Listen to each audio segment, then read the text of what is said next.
ईमानदारी की कहानी। एक गांव में माँ और बेटे रहते थे। माँ का नाम पार्वती और बेटे का नाम शिवा था। शिवा जब छोटा था तो उसके पिता की मृत्यु हो गई थी। पिता की मृत्यु के बाद शिवा और उसकी माँ एक छोटे से कमरे में रहते थे। उसके पिताजी एक हलवाई की दुकान पर काम करते थे। जब शिवा के पिता की मृत्यु हो गई तब दुकान के मालिक ने उसकी माँ को नौकरी दे दी। माँ की पगार से शिवा के पढ़ाई और घर के खर्चे अच्छे से चलता था। एक दिन शिवा सो रहा था और माँ स्कूल के लिए उठा रही थी। शिवा ने माँ की आवाज़ सुनकर झट से उठ गया और स्कूल की तैयारी में लग गया।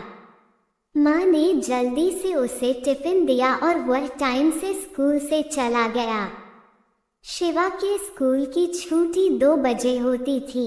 वह स्कूल से छूटकर हलवाई की दुकान पर जाया करता था। दुकान के मालिक ने शिवा के घर के हालात देखकर उसे भी दुकान पर रख लिया था। शिवा हमेशा ईमानदारी से काम करता था।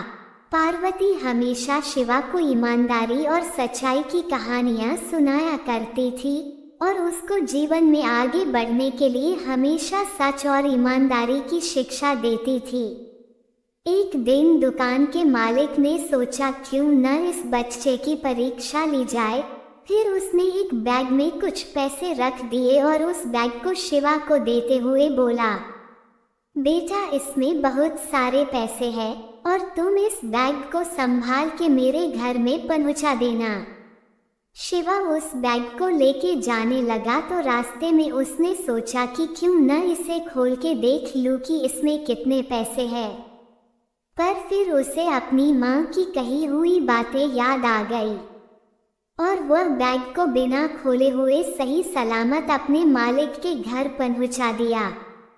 दूसरे दिन जब शिवा दुकान पे पहुंचा तो उसके मालिक ने उसे अपने पास बुलाया और उसका पीठ थपथपाया और बोला कि तुम एक ईमानदार लड़के हो। मालिक ने शिवा के काम से खुश हो के उसे दुकान की चाबी देकर बोला कि अब से मेरी दुकान तुम संभालोगे। इस ईमानदारी की कहानी से हमें ये शिक्षा मिलती है कि हमें हमेशा अपने माता पिता के कहने पे ध्यान देना चाहिए और अपना काम पूरी ईमानदारी के साथ करना चाहिए। दोस्तों, अगर मेरा वीडियो पसंद आया हो तो मेरे चैनल को लाइक, शेयर और सब्सक्राइब जरूर करें। धन्यवाद।